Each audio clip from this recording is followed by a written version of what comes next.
ये अपने आप में एक बहुत ऐसा मौका है कि जब मैं आप सबके सामने बोल पा रही हूं, आपके लिए भी और मेरे लिए भी।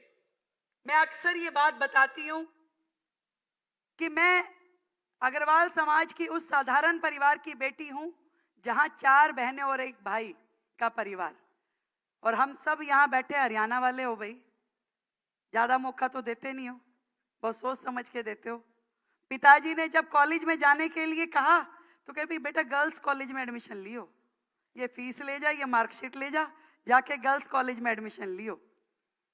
फिर जैसे ही राजनीतिक फील्ड में आई, कॉलेज का इलेक्शन लड़ा, डूसू का इलेक्शन लड़ा, मैं पहली वैश्य समाज की बेटी थी जो दिल्ली विश्वविद्यालय छात्र संघ डूसू की प्रेसिडेंट बनी। पिताजी तो खुश थे पर मां बहुत नाराज हुई। इतनी नाराज हुई कि 4 दिन तक तो पिताजी से बात नहीं करी। कह रहे देख लो, तुम बिगाड़ लो इसको, तुम्हारे जूते घिसेंगे, शादी भी नहीं करेगा कोई, बनियों के बच्चों का काम है राजनीति करना। पर मैं आज पिताजी को आज इस मंच से याद करके उन्हें कोटि कोटि धन्यवाद देती हूं कि वो उस दिन मेरी उंगली ना पकड़ते तो आज मैं इस ओहदे पे ना खड़ी होती। वो लड़ गए मां से भी और पूरे समाज से कि नहीं, मेरी बेटी को यदि ये मौका मिल रहा है तो मैं चाहूंगा कि मेरी बेटी आगे बढ़े। वो खुद स्कूटर पे जाते थे और मुझे अपनी गाड़ी दे दी कि बेटा तू गाड़ी में जाए कर, अपना व्हीकल होना बहुत जरूरी है। अपने साथ अपने समाज की, अपने परिवार की इज्जत का ध्यान रखते हुए आगे बढ़ो और खूब आगे बढ़ो। और मैं आज उस दिन को याद कर रही हूं कि समाज की हर बेटी को यदि हर ऐसा पिता मिल जाए तो मेरे जैसी न जाने कितनी रेखा गुप्ता अलग अलग मुकाम पे आपको मिलेगी। आपकी हर बेटी रेखा गुप्ता बनने के काबिल है, उस मुकाम पे जाने के लिए काबिल है। केवल उसको ऐसी मां चाहिए, ऐसे पिता चाहिए जो मेरे सामने बैठे। और समाज को आगे बढ़ाने के लिए अभी असीम भाई कह रहे थे बेटी बचाओ, बेटी पढ़ाओ, बेटी बढ़ाओ।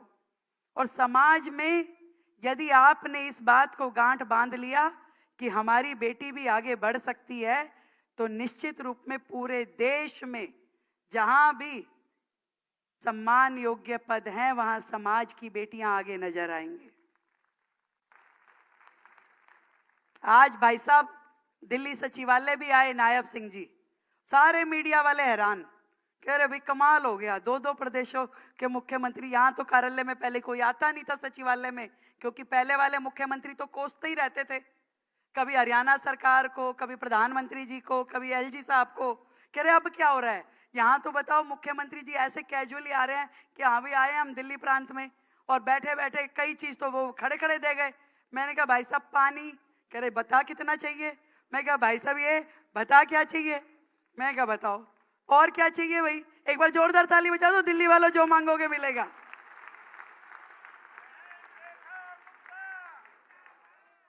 और ये बता दूं भाई, सारे हरियाणा के लोग बैठे हो, भाई बहन मिला के दोनों जन दोनों प्रदेशों में धुआं सा उठा देंगे भाई।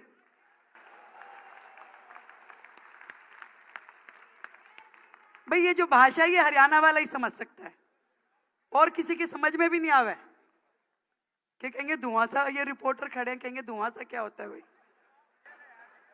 ये कल अखबार में छप सकता है कि रेखा गुप्ता मुख्यमंत्री जी ने कहा धुआं सा उठा देंगे, वो भी नहीं समझ में। धुआं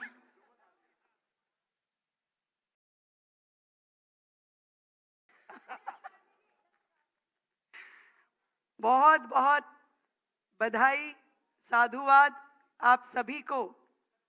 और मैं बताऊं भाई, सब जब से मैं बनी हूं रोज जुलाना का एक जना जरूर मिलता है।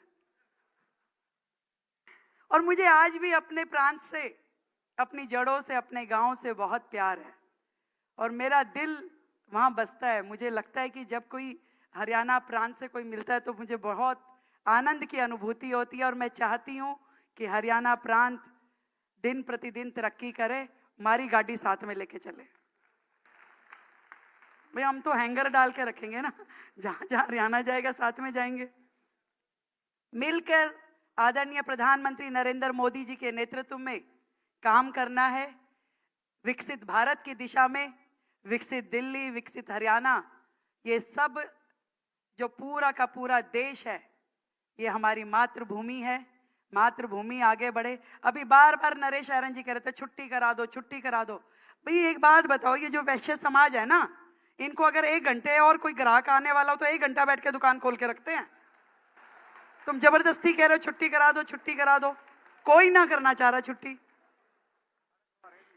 ये सुबह दुकान खोल लेंगे 1 घंटा पहले कि आज ग्राहक आएगा एक, और शाम को फिर 1 घंटा बैठ जाएंगे। भाई लिखित में दिला दो, भाई लिखित में आएगा तो कराऊंगी। नायब सिंह जी तो कह रहे कई डेलीगेशन आ रही है कि छुट्टी क्यों करा दी भाई। कह रहे क्यों 1 दिन और फालतू मिल जाए इनको तो साल में 365 दिन की जगह 366 दिन काम कर रही है। ये समाज बड़ा मेहनती है, ये कोई मौका नहीं छोड़ते। दिवाली वाले दिन में पहले अपने आधे दिन की दुकानदारी करके फिर वापस आते हैं। और कभी सुख दुख की भी मौका होता है तो अपने, हाँ ये खुद बर्तन बेचते हैं।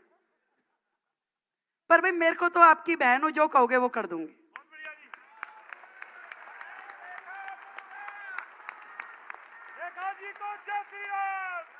मेरी ओर से आप सभी को ढेर सारी बधाई, शुभकामनाएं अग्र समाज के स्थापना दिवस की।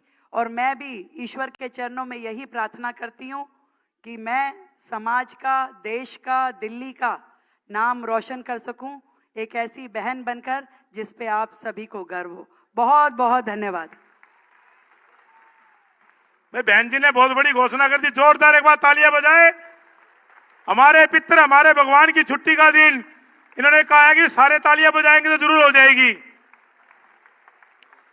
मैंने पहले भी कहा था कार्यक्रम सुचारू रूप से चलता रहेगा और ठीक 6:15 बजे के आसपास हम कार्यक्रम करें, सभी बैठ जाएं। अनुशासन का सबको साथ देना है।